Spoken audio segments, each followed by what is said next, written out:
बिस्मिल्लाहिर्रहमानिर्रहीम। अस्सलाम वालेकुम स्टूडेंट्स, कैसे हैं आप सब लोग। उम्मीद है आप सब खैर आफियत से होंगे। आज हम अपनी बायोलॉजी 10th क्लास स्टार्ट करने जा रहे हैं। तो सबसे पहले हम इसका ओवरव्यू ले लेते हैं किताब का। तो जी इसमें आपका पेक्टा का सिलेबस फॉलो किया जाएगा एकेडमिक ईयर 2026-27 ये 2026 और 27 का। और है जी ये पेक्टा का सिलेबस होगा Punjab education curriculum training and assessment authority. आपको जैसे कि पता है कि आपका जो है 10th क्लास का सिलेबस इस दफ़ा चेंज हो चुका है। तो हम सबसे पहले जो है आपके लेक्चर्स का आपके चैप्टर्स का ओवरव्यू ले लेते हैं कि आपकी बुक में इस दफ़ा हमने कौन कौन से चैप्टर्स ऐड किए हैं। सबसे पहले देखें जी आपका चैप्टर है चैप्टर नंबर 1 इंसान का डाइजेस्टिव सिस्टम, यानी डाइजेशन किस तरह हमारी बॉडी में होती है, क्या इसका सिस्टम है, क्या प्रोसेस है, ये सारा कुछ इसमें डिस्कस होगा। उसके बाद है इंसान का रेस्पिरेटरी सिस्टम के रेस्पिरेशन कैसे होती है हमारी बॉडी में, सांस कैसे लिया जाता है, इनहेल कैसे करते हैं, एक्सहेल कैसे करते हैं, सारा कुछ हम इस चैप्टर के अंदर पढ़ेंगे। नेक्स्ट है जी आपका इंसान का ब्लड सर्कुलेटरी सिस्टम के ब्लड हमारी बॉडी में कैसे सर्कुलेट करता है, इसके अज्जा कौन से होते हैं, दिल का क्या होता है, कैसे काम करता है, ब्लड वेसल्स, ये सारी चीज़ें हम इस चैप्टर के अंदर पढ़ेंगे।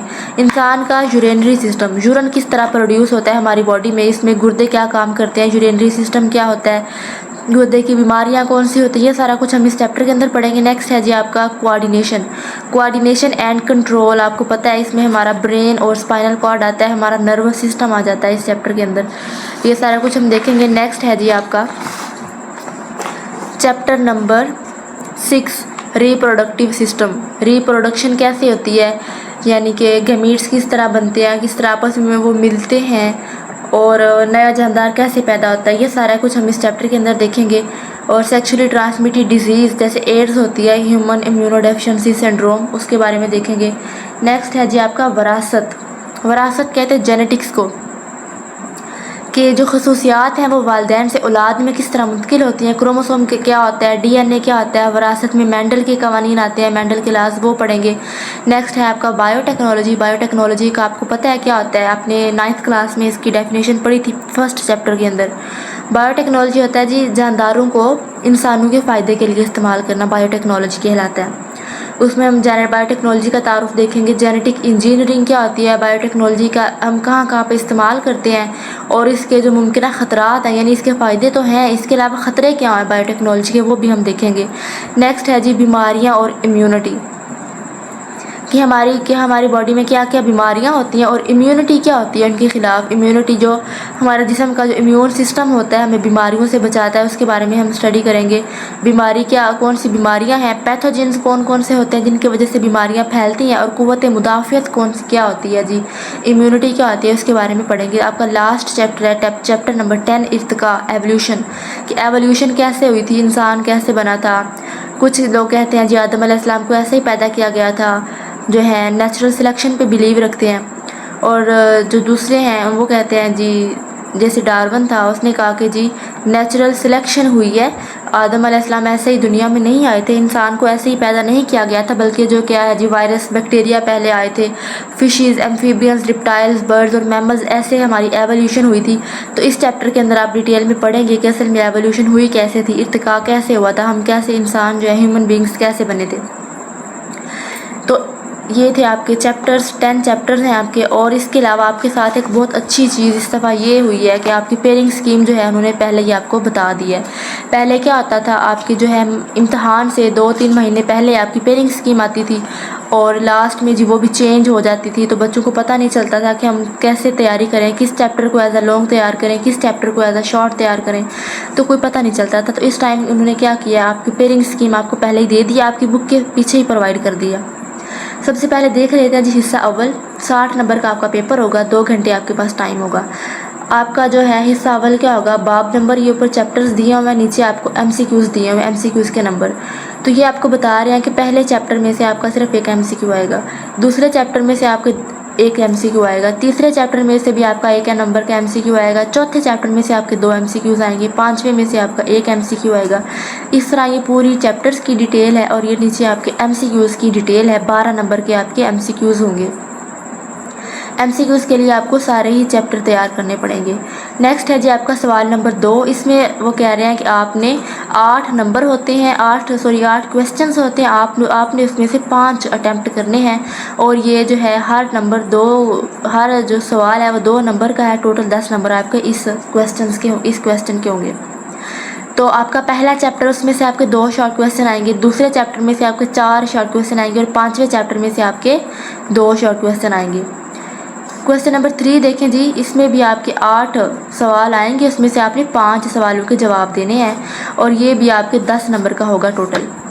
इसमें आपके चैप्टर नंबर 3 है, चैप्टर नंबर 3 है, उसमें से आपके 2 शॉर्ट क्वेश्चन आएंगे। चैप्टर नंबर 4 में से आपके 3 शॉर्ट क्वेश्चन आएंगे। चैप्टर नंबर 6 में से 1 शॉर्ट क्वेश्चन आएगा और चैप्टर नंबर 7 में से आपके 2 शॉर्ट क्वेश्चन आएंगे। क्वेश्चन नंबर 4 पे आते हैं जी, ये मुख्तसर सवालात का। इसमें से भी आपके 8 शॉर्ट क्वेश्चन आएंगे, उसमें से आपको 5 के जवाब देने पड़ेंगे। 10 नंबर का ये भी आपका क्वेश्चन होगा। 8वें चैप्टर में से आपके 2 शॉर्ट क्वेश्चन आएंगे। 9वें चैप्टर में से आपके 2 शॉर्ट क्वेश्चन आएंगे। 10वें चैप्टर में से आपके 4 शॉर्ट क्वेश्चन आएंगे। तो ये आपके 10 नंबर का पेपर आपका होगा यहाँ से। और आप देखिए, आपने शॉर्ट क्वेश्चंस के लिए सारे ही चैप्टर रेडी करने हैं, क्योंकि MCQs के लिए भी सारे चैप्टर हैं और शॉर्ट क्वेश्चंस भी आपके ऑलमोस्ट सारे चैप्टर्स में से आ रहे हैं।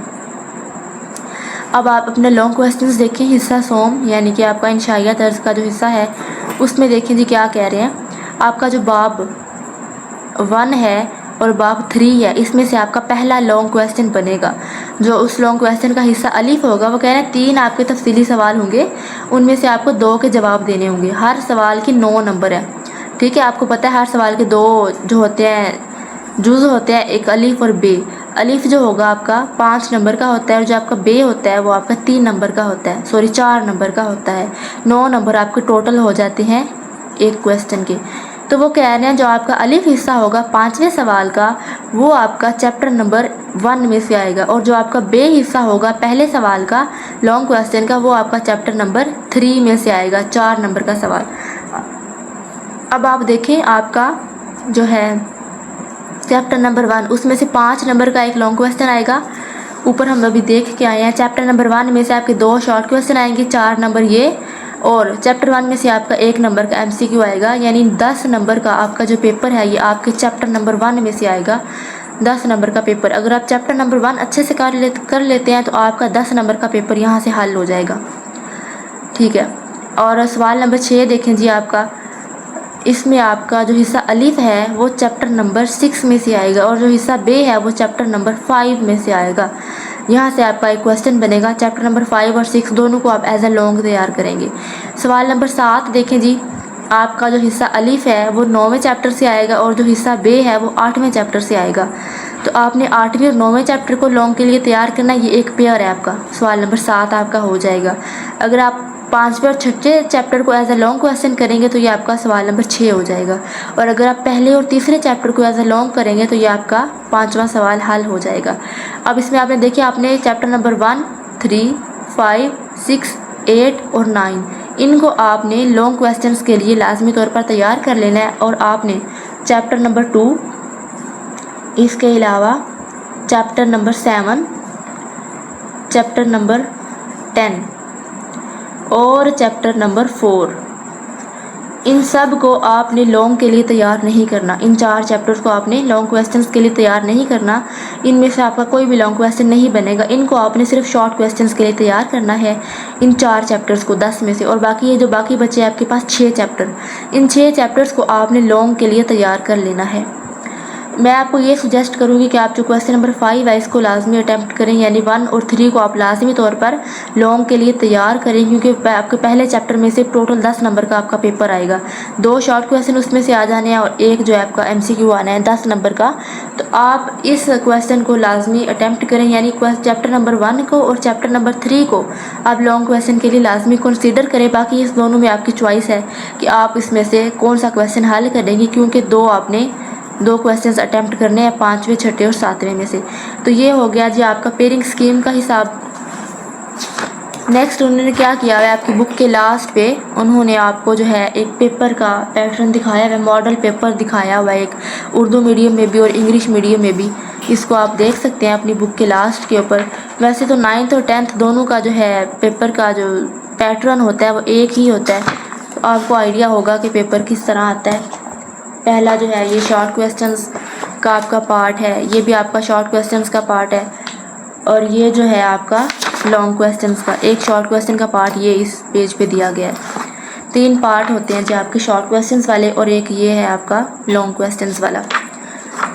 तो हम देखते हैं जी अपना चैप्टर। अब हमने अपना देख लिया, अभी चैप्टर्स का ओवरव्यू देख लिया, बुक का ओवरव्यू देख लिया, अपना सिलेबस अपना देख लिया, फैमिलियरिटी हो गई है सिलेबस के साथ, और आपने अपना पेयरिंग स्कीम देख ली है। तो आपको इससे आइडिया हो गया होगा कुछ अपने सिलेबस के बारे में। तो ये हमारी पहली क्लास थी जिसमें आपको सिर्फ ओवरव्यू दिया गया है। अगर आपको इसमें से कुछ समझ आई है तो आप जो है चैनल को लाजमी सब्सक्राइब करें। और नेक्स्ट जो है आपका डेली बायो और केमिस्ट्री 10th क्लास की, इसके आपके डेली के लेक्चर अपलोड होंगे, और मैं कोशिश करूँगी कि आपका सिलेबस जो है वो जल्द से जल्द और आसान तरीके से मुकम्मल करवा दिया जाए।